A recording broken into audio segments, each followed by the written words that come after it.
Hello, I'm Charles C. Kaler, current president of the League of Women Voters of Lane County. Welcome to our inaugural virtual Third Thursday. Glad y'all could attend. Before introducing our speaker, a few announcements. The people of Lane County live on the traditional land of the Kalapuya people, whose descendants are citizens of the Confederated Tribes of the Grand Ronde Community of Oregon and the Confederated Tribes of the Siletz Indians of Oregon. We honor with gratitude the land and the people who have stewarded it and reaffirm our commitment to stewardship through our work. The League continues its mission to make democracy work. Our League, in partnership with Eugene and Springfield City Clubs, will be sponsoring candidate forums. Thank you, Paula Grisafi, Voter Service Chair. To help fund our work, the fruit and nut sales is going forward thanks to the work of Marge Maxwell and her crew. These and all our other work continues. Check out the Argus and the website for more information. October's Third Thursday will feature Dr. Patrick Ludicky, Lane County Senior Public Health Officer, a familiar voice to Lane County residents during this time of COVID-19. Now, on to today's speaker. Here are a few of Senator Manning's accomplishments. He began as a state corrections officer, later a police officer, a railroad special agent, and private investigator. After that, he enlisted in the U.S. Army and served as a military diplomat to the Australian and New Zealand Defense Forces, U.S. Army Assistant Inspector General, Garrison Community NCO, and Chief Administrator Supervisor, United States Army Southern Command. That's enough life experience to be the basis of a Netflix series. But wait, there's more. He has served on the EWEB board, Bethel School District Budget Committee, and Long-Term Facility Planning Committee. He co-founded a nonprofit foundation providing scholarships to underrepresented and low-income students. Senator Manning was appointed by 2 Oregon governors to the Oregon Commission on Black Affairs and served 3 terms as chair. He served 6 years as a member of the City of Eugene Police Commission and chaired its Outreach Resources Committee and co-chaired the Gang Awareness Planning Commission. The man knows his way with a gavel, and his service continued when he was appointed to the District 7 State Senate seat in 2016 and elected in 2018. His district includes North and West Eugene, Santa Clara, and Junction City. In the Senate, among other duties, he serves on the Joint Ways and Means Subcommittee on Public Safety. Also, he is co-chair of the Joint Interim Committee on Transparent Policing and Use of Force Reform, and from there has shepherded a series of measures addressing these topics. His topic today is legislative solutions for public accountability. It is my honor to introduce Senator James L. Manning, Jr. Welcome, Senator. Thank you so much. It is an honor for me to be here. I really do appreciate it. Just one minor tweak, James I. So if anybody's really interested in looking me up, no, it's not a big issue because when I put it on there, I don't even put a period behind the I. So some people would ask me, well, what does the I stand for? And you know, my sister used to tease me about it. I stands for Ivory. So I'm named after my dad. My dad's name is James Ivory Manning. And of course, as a junior, my name is the same. So I used to get teased a lot about Ivory soap. You know, that was a big commercial. You know, you got to be, you got to be from that era to understand that. But no, I appreciate the League of Women Voters is such an amazing organization, and you do such great things. I am really proud and honored to be here. I listened to where you spoke about my bio and stuff, and I think about it is that I don't think I've done enough. So my intentions is to work as hard as I can to improve the quality of life of every Oregonian from border to border. When my first session in the Oregon State Senate, January of 2017, was appointed in 2016. The first thing I wanted to do was ensure that all of my legislation that I was part of and was sponsoring or co-sponsoring had bipartisan, buy-in. And in order for me to set the stage for that, the very first day I got there, I spoke with the Senate president and I told him that I wanted to go upstairs and meet my Republican colleagues. At the time, Senator Ted Ferrioli was the Republican leader of the Senate at that time. When I went up to his office, he wasn't in, but I met his staff. And I went around and I introduced myself to other members. By the way, I didn't do this with my Democrat colleagues, but I did do it with my Republican colleagues because I wanted to extend an olive branch to let them know that I was there. And I understand that every vote that I make, it not only impacts or affects my constituency, but all of Oregon. Senator Ted Ferrioli and I became great friends. We used to go out to dinner during the evening time, during session. We talked about each other's families and friends and likes, and we found out that the only thing that was really very different for us is the areas that we lived in. He lived in a more rural area or environment. Mine is a combination, urban and rural. The same thing that people want. They want quality of health care. They want job stability. They want good schools. They want good medical treatment and all these other things that are universally expected of us as human beings. I worked with other members during that session to ensure that we had good bills. Senator Jackie Winters and I became good friends, and I've sat on boards with her a number of times. And bless her heart, she's no longer with us, but her legacy lives on, and others that we work together to get a lot of good things going. Bearing in mind that each one of our votes are not just for our constituency, but it's for everyone that lives in Oregon, border to border. Well, those were good times. Then we moved on to changing times, and things were not as I had hoped, although I did do outreach and sometimes unsuccessfully. So those are amazing things. Here we are today. We've seen the death of George Floyd and Breonna Taylor and others, and there is a nationwide movement. And I'm hoping that everyone would understand the difference between a subversive group and a movement. A movement is something that is driven by a chain of events reoccurring for generations. For example, transparency in policing and police reforms, things like that. Those are movements on how we incrementally get to a place where everybody matters, everyone is accepted. Myself, I have a very unique situation as a former police officer and as a state corrections officer. So some of the things that are saying that, that are come out of protests, that some of the chants and things like that, I understand that they're passionate, but do they really serve our concerns? For example, defunding police. I hear what they're saying, but is that practical? I don't think that it is practical, speaking from a law enforcement perspective, because one is that everybody deserves to be safe in their homes. Everyone needs to be safe in their neighborhoods. And if you don't have good quality policing there, those things will fall apart. I am concerned about, though, those officers that should not be in law enforcement. It is not a profession for everyone. I'm concerned about those that like to wear or look like members of the 82nd Airborne Division uniforms. I served 24 years active duty United States Army.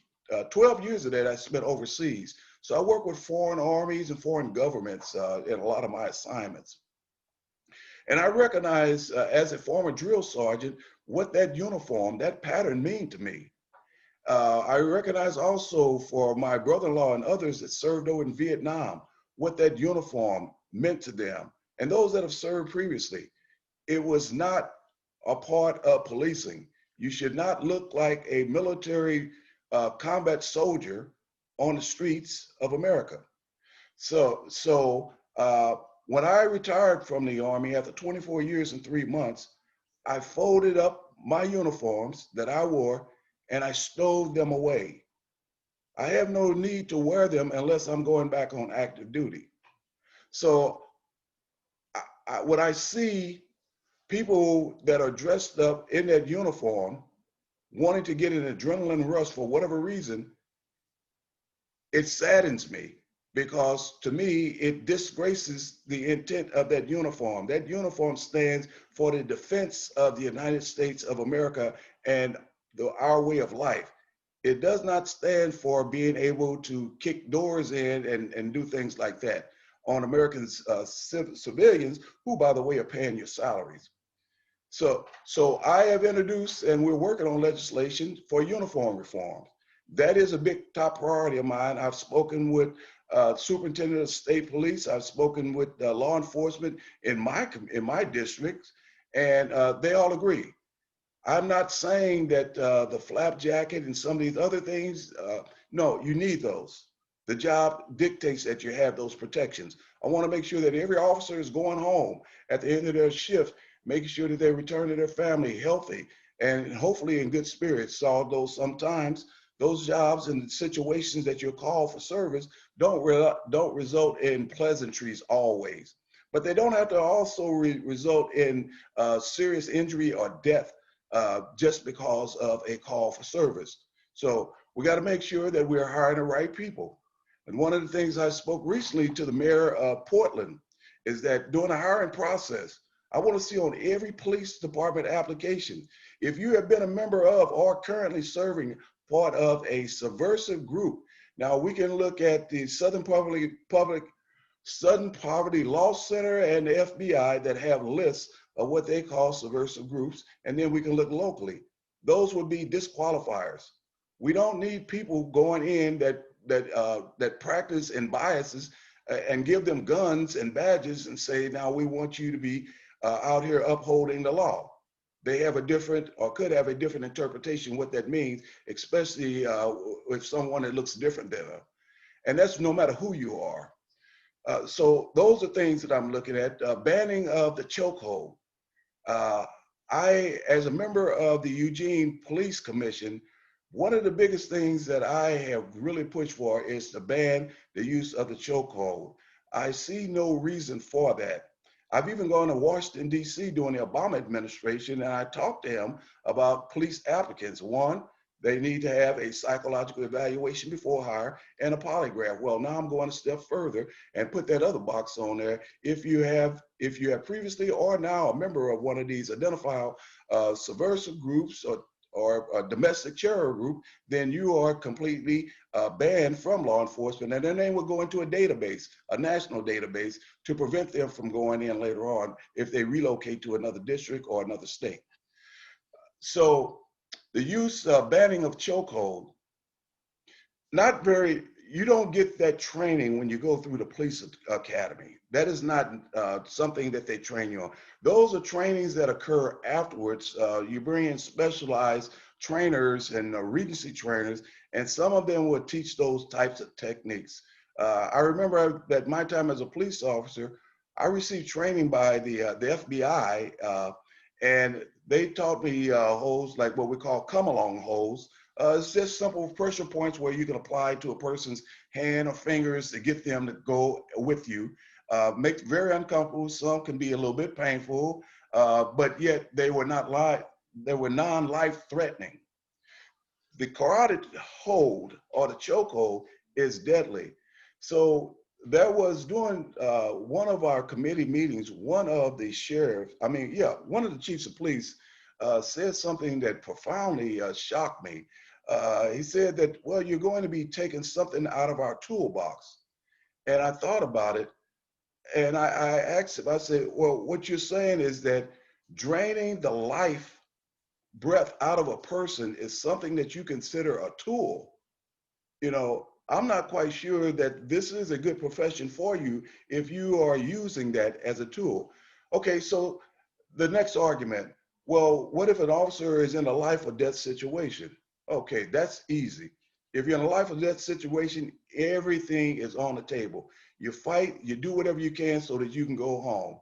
So if you even apply the carotid hold on someone, chances are you're going to be behind them. At what point do the body go limp that you release that hold, or do you continue until the last ounce of air is squeezed from their body or denied entry into their body? It's the same thing. Those arguments are not valid. I'm thinking that, and I know there are always better ways to conduct policing. One of the things that I really encourage is for our officers to become members of the communities that they serve.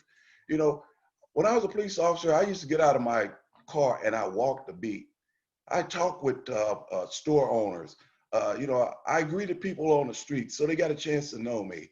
And so I established a rapport that was lasting because they would tell me things in order for me to prevent crime early on. Or I was getting information on things that happened and was able to identify people and find out firsthand where I didn't have to bring them in to provide testimony because I was there at the time of mission of the crime. So there are a lot of things that we can do to improve contact with the public, better policing, better outcomes, and we don't have to employ the use of substance or agents that have been banned under the Geneva Convention, i.e. CS gas that we train for in the military, and using those against women, children, people with disabilities who are peacefully protesting is not a good sign. So it goes in, there are a lot of layers involved in there. I'm going to take a breath because I've been going on because these are things that are really important to me, as they should be to everyone. And I want to hear, some of the thoughts or what are your questions for me? Thank you, Senator. I neglected to tell people that they could write questions in chat or the Q&A, and we've had a little instability with our connections. So if you get dropped, just go back to your invitation and sign in again. Should do it. Okay, we do have a question from Linda Ferdosian. Could state funding be allocated to more programs like Cahoots to coordinate with police and sheriffs? That is a great question. I want to thank you for that. Well, here's one of the things that I'm really excited about the Cahoots model. One is that during my testimony as one of the co-chairs of the Joint Committee on Transparent Policing and Use of Force Reform, we've asked and had Cahoots do at least 2 presentations about the Cahoots model, what it does, how it functions, and things like that. I also am aware that Senator Wyden and Congressman DeFazio have both introduced the Cahoots model in their respective houses in the United States Senate. United States House, both Senate and the House. So they're trying to put a national model on this, as we are trying to expand the model here in the state of Oregon. The issue comes down to funding. We have to do a better job at how we're funding things. And that's always going to be a big concern. As I understand, Cahoots has a turnover ratio that's that's very alarming. If you can't pay people to perform the jobs and stuff, then retentions will suffer. So we have to look at how we're doing that, how we get to that point, and so that's going to be a big issue. I can tell you this is that because of the pandemic and now these raging wildfires that's decimating, our rural communities and things like that, we're going to need more resources, and the state is limited. We have a biennial budget of about $98 billion. Unfortunately, like the federal government, we don't have a credit card. We can't go back in and start increasing spending. And we are by statute required to balance our budget every biennium as well.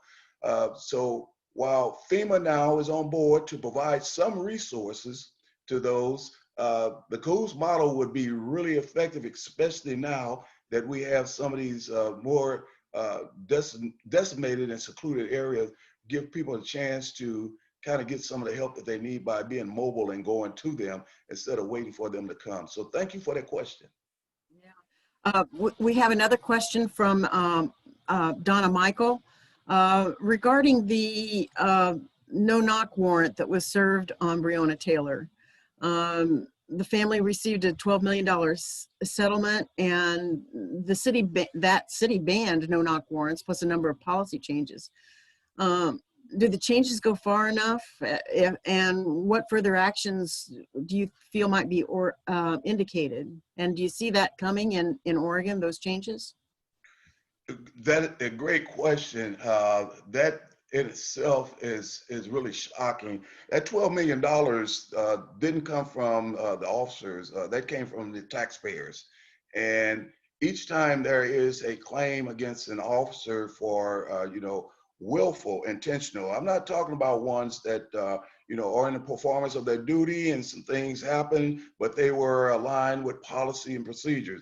I'm talking about overt actions like that, where you indiscriminately fire dozens of rounds into the house, don't even know where your target is, and you got the wrong house.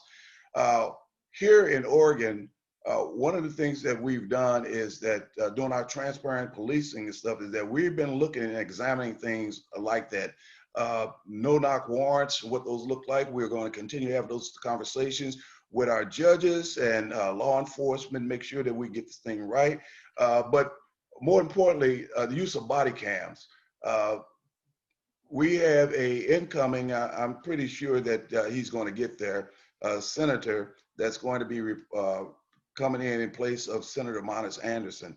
And he's already reached out to me. He want to make it a statewide requirement that all police departments use body cams. Eugene already has that. We started that when I was on police commission years ago. It started off with bike patrols. One of the reasons why it was implemented and I support it is because one is that it's going to protect the officers. Before then, they were getting all kind of complaints, and it was like your word against mine. And if the civilian was correct, then a lot of times it was unproven because it was your word or mine. Well, now we have the body cam, and to start off with bike patrol, now it's all in all patrol. Junction City wears body cams, and a whole host of others. I think Portland is the only department that don't, for whatever reason, is resistant to body cams. So when my good friend Chris gets there, he's already introducing a bill that's going to make it a requirement. People are going to be saying, well, it's going to cost a lot of money. Well, I'm pretty sure if you juggle around some of the things that you do that you don't need to do, and if these small departments can afford them, obviously a larger department should afford them. And also our state troopers are wearing body cams as well. So it is a tool that will make sure that we're preserving evidence. And not only that, is that it will be true evidence. And it's a good thing for our officers and our troopers to make sure that they have that tool available. I've talked to EPD officers and they tell me that they love them. I'm happy for them, and I want to make sure they have all the other equipment that they need. No-knock warrants is something that, is dramatized on television quite a bit. You see it in programs like Blue Bloods, Chicago PD, and all these other things and stuff. That's for entertainment. That's not real life. And if someone is acting like, they want to be a movie star, again, these jobs are available. We go to Hollywood, audition and get those jobs. But when you're dealing with real life and real people, there are no coming backs. You can only get it wrong one time. So I'm looking at everything that has to do with making sure that our officers are protected, and more importantly, that the people that they are sworn to protect and serve are also protected.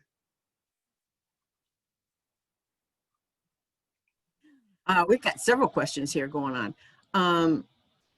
In the last 3 or 4 years, have you seen any change in the system-wide tone and attitude among Eugene police? I have great question. When I was on police commission, Pete Kearns was the chief at the time. Pete and I became really good friends. I heard previously Pete was, when he was riot patrol, that he was a difficult person to get along with. But I seen how he was beginning to transform EPD. When you're talking about showing up at neighborhood associations and meetings and going to the people so that you connect and hear directly from them. I was with him where we're doing a gang symposium and gang recognition here in Oregon, here in Eugene. And, I sat with him and, he received some ridicules from a few people that were there. He accepted it, he took it. And I think it made him a better person because he continued to do outreach. I think outreach is a good part. Chris Skinner has now taken hold of the leadership position, and he's doing the same thing. He's continuing on. It's how you connect with the community and the people that you swore to protect and preserve. Minus the incidents that you see nationwide, these incidents that pop up weekly. We have technology that says that, and people say, don't rush to judgment. Well, you have to believe your eyes and not be distracted by what sound. You can't rush into judgment. If I see a guy walking down the street and you grab me from behind and shoot me 7 times in the back, that's not a rush to judgment. That's eyewitnessing a murder. So there are some differences. And when you connect with the people that you are sworn to protect and serve, that includes being a part of that community. What Kentucky did was not unlike other places, St. Louis, Kansas City, Missouri, where if you're a police officer, at one point they were requiring you to live in the city limits. Stands to reason that's where your money is coming. So you are generating, recirculating the money, those tax dollars that are paying yours. So you're really contributing wholeheartedly as a member of the community. Not to mention the fact is that people can relate to you now. When you don't live inside of the city limits or in those communities, then you can become disconnected, disassociated. So when you come in, you see us against them. That is the wrong way to go, and we got to reverse those trends and models. Thank you. I wanted to thank our member, Ms. Taylor, for that question. What's next for your committee? What's the next step in reform? We have about 4 or 5 different legislative concepts. One is uniform. Again, those are the ones that I have completely outlined. The pattern, the uniform pattern where you don't look like a combat soldier. The cargo pockets and and the flap vests and how they're hanging on. All of that is still good. They need those. They need those body protection, individual body protection. They need those. I support that. I just don't want anybody walking around looking like a member of the 82nd Airborne or the 1st Infantry Regiment Division. Number of reasons. One is that we have combat veterans that are in our communities. They know what that uniform represents. Imagine this. You already have post-traumatic stress, combat related. All of a sudden you wake up and you see that uniform approaching your doorway with long guns. How do you respond? That in itself is a recipe for possible disaster. So there is a big difference in that and how we do that. So the uniform thing, the other part was about people want to know what department. We've seen when those federal agents came in looking like members of 82nd Airborne or some special forces group, and they didn't have any identified marks on them. Well, that's an easy fix. So on their individual uniforms, the names go up there. That's easy done. It's not a big deal. They have other components on those flap jackets where they're putting other things in. When you look at the gun belt itself, it can get pretty heavy and weighty, and over time it can cause a lot of harm to your back and everything else, getting in and out of the car. So it stands to reason that you have these components that are up high and that you got access to it, taser and whatever. On the back, it's no problem putting police on the back, adding the city that you're a police of. One of the things that we're also looking at, every sworn officer that is trained through DPSST are given an individual number. Those numbers can be put on there where you can, just by knowing the number of that, then you got identification whether or not you know the name of the officer or not. So we're looking at adding those. Junction City is already doing it. Not a big thing. I talked to the chief. He said it's just Velcro. You just put Velcro on it. Stands to reason. Easy, to, doesn't cost a lot of money or anything like that. The only thing is that you get more pushback. I used to tell my soldiers when they're faced with a situation, I don't want to hear how you can't do it. I want to hear about ways that you can do it. What are the alternatives? It may not be the exact outcome, but we're getting it close to possible, as exact as we need it.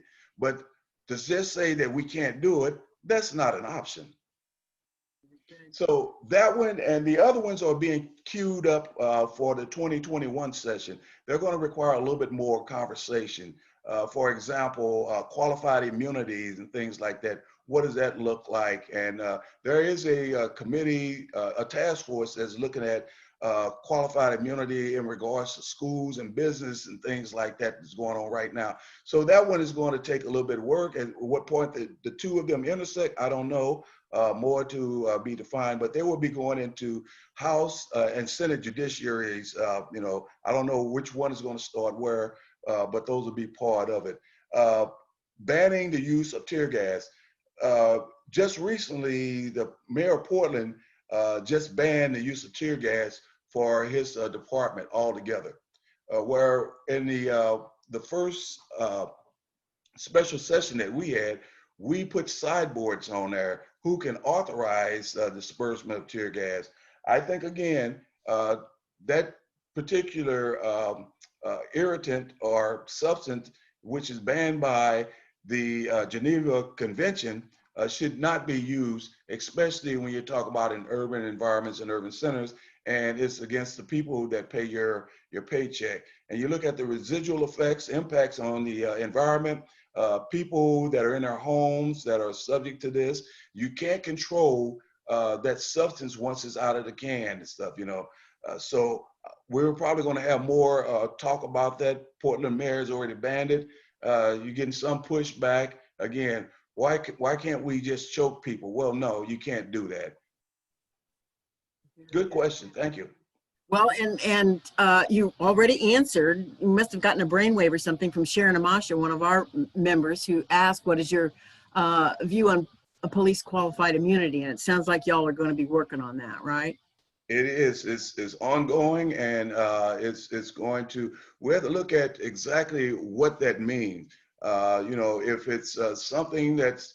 I think that Ohio just passed a bill that deals with qualified immunity. It's broad.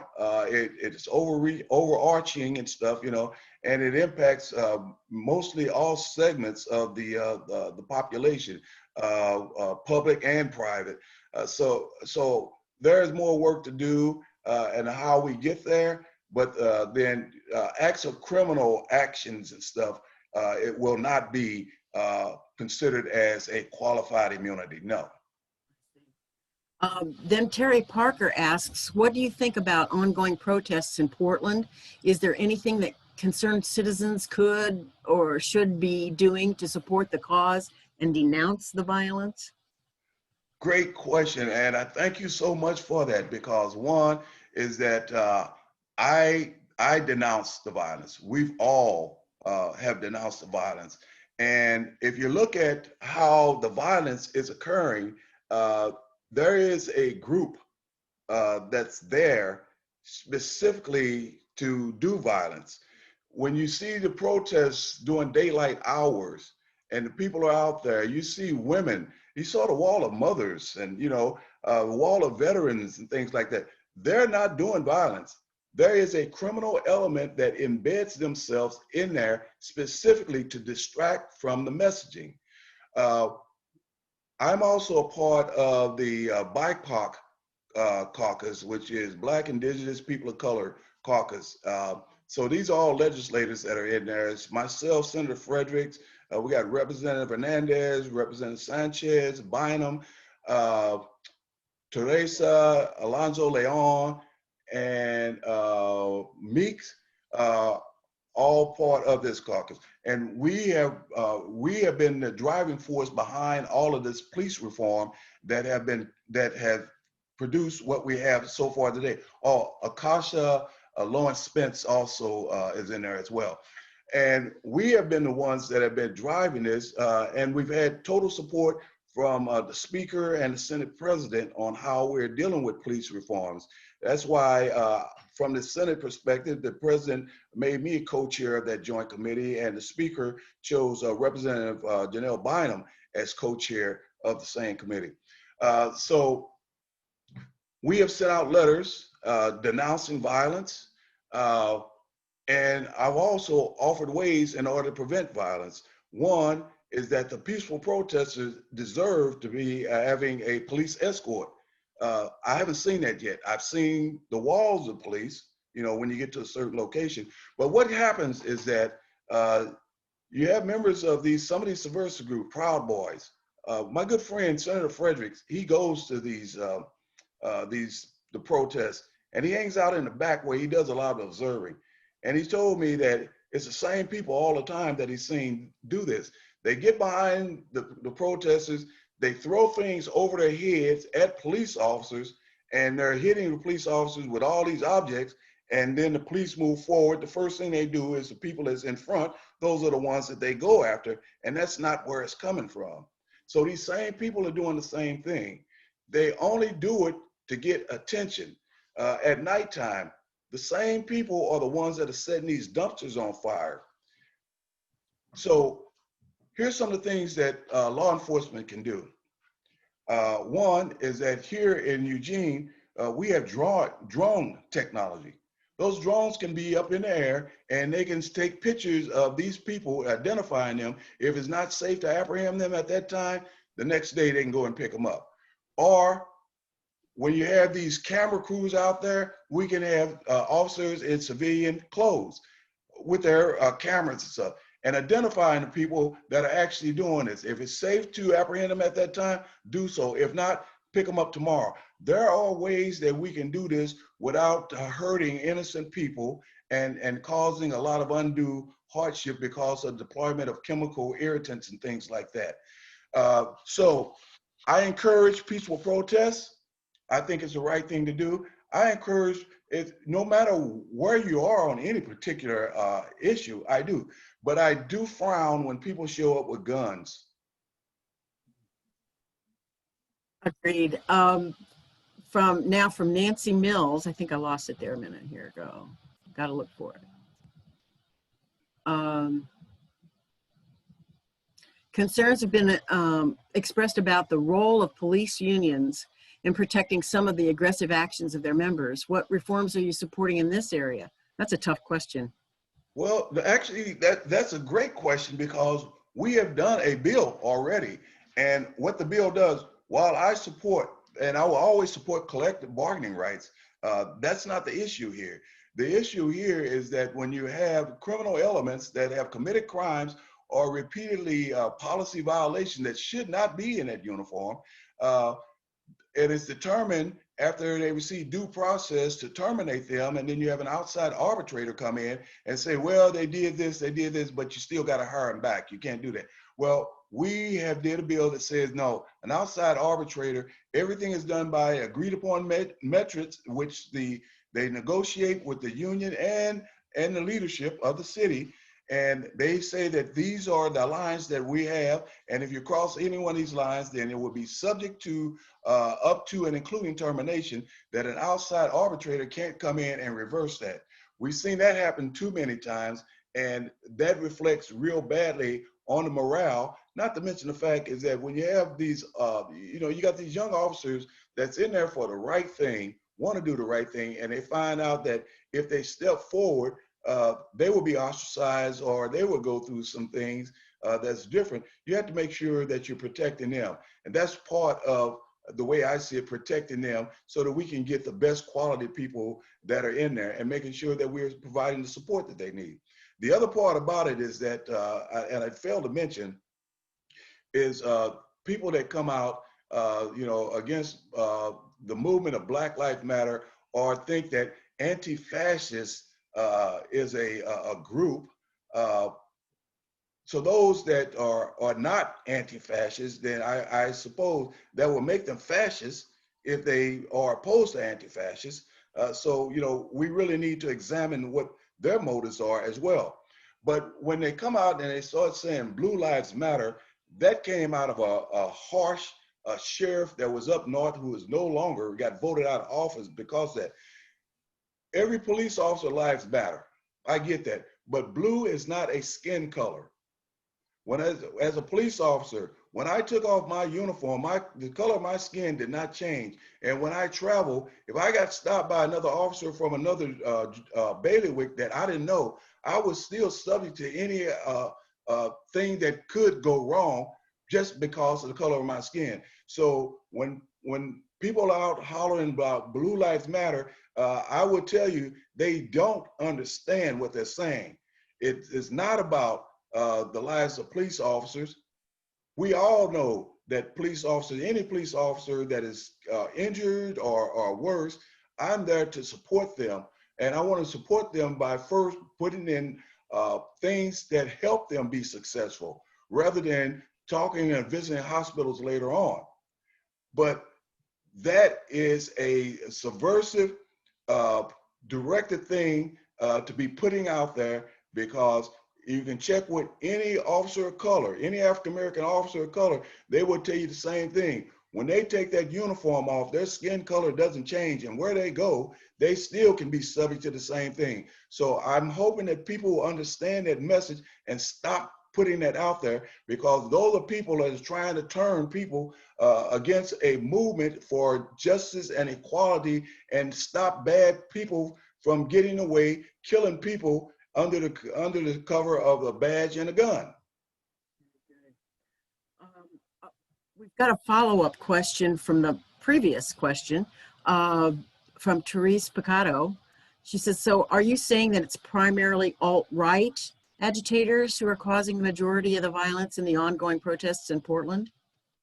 I'm saying that you got people that are, well, certainly you look at the Proud Boys, their sole mission, they are coming in on the 26th. They already made an announcement that they're coming from all over to destroy and disrupt Portland. They're already en route to do that. They've made that announcement. They're coming with bad intentions. You're going to have people that oppose them that's going to show up. And anytime you mix oil and water together, you're going to have resistance. So it depends on who initiates the first blow or who conducts what. My fear, and I pray to God that it stopped, people stop bringing guns. In America, we have so many guns, and people should be able to walk down the street free, not fearful that someone, because we don't know if you're carrying a gun, I don't know what your state of mind is. And nobody in America should be fearful of just walking down the street. We also seen when that group showed up the last time, they were shooting at people that were standing on the street corners, bear spray and stuff, people that were not even part of any kind of protest. So, you know, do you have people on that claim to be part of a peaceful? Once you start committing a crime, you are no longer a member of a peaceful protest. You have just crossed over and you identified yourself as a lawbreaker. This goes to a little bit of what you mentioned before from Freddie Weishan. She asks, is the police, Eugene police specifically force, receiving adequate training to deal with mental health issues they encounter? I think that Eugene is really unique because you have three layers of input. You have the Citizen Review Board that look at complaints against officers. You have the Police Commission that examine policies and recommendations for improvements and things like that. And then you have an independent police auditor. So there are three levels here that kind of looks at EPD and things like that. The chief, Chris Skinner, is on the right track. You know, he's been doing a lot of great things. You go out, you listen to the public, you go back and you implement the public will. You make sure that people, that the officers are responsive to the people. I think that the EPD has changed considerably the way that they operate, how they come in contact with the public. Can they do better? We all can do better. They can do better. but it begins with the leadership. If the leadership is committed to that, then the rest of the department will do so. I'm familiar with some quick actions that Chief Skinner have taken. He found some officers that he said they should never have been officers, and he got rid of them. So the culture has changed. They're improving it, and I'm fully confident that they will continue to improve. I can't read the entire name of the next questioner, but the question is, Oregon has various types of law enforcement agencies, the state highway, city, county, prisons, juvenile offender system, and even universities. How can Oregon make sure that the state recommended policing reforms are implemented in all types of law enforcement, not just here and there? Right. So we have what we call the DPSST. It's Department of Public Safety, Department of Public Safety Standards and Training, DPSST. Those are the academies that everyone that are in these positions go through. They require different levels. It depends on what department you are going into and the amount and extent of the training. But there are basic training programs that everyone is universal to everyone, no matter where your department is. If you're in rural or if you're in urban areas or whatever, there are certain requirements of training that every person must receive and get certified in before they can actually be sworn in, or before they can actually get certified from the state.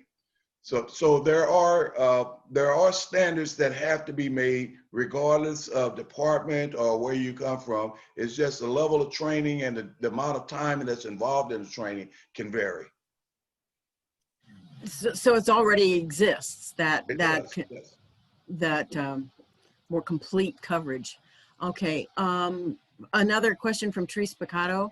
How do we effectively, I think, how do we affect bias awareness training with our police officers that translates into practical results on the streets?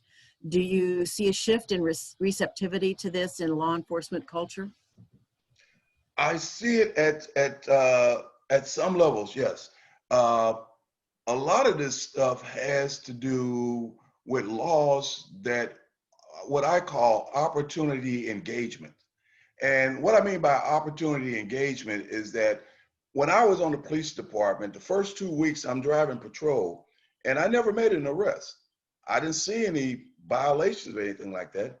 The third week I was riding with a experienced officer, and he asked me, he said, "Have you made an arrest?" I said, "Well, no." I said, "I didn't see anything." He said, "Okay, let's go find one." So we have laws on the books. For example, jaywalking. Conceivably, if your neighbor lives across the street in your residential area, if you walk across the street conceivably, that could be an opportunity encounter by a police officer that you have committed a violation. And now we have an interaction.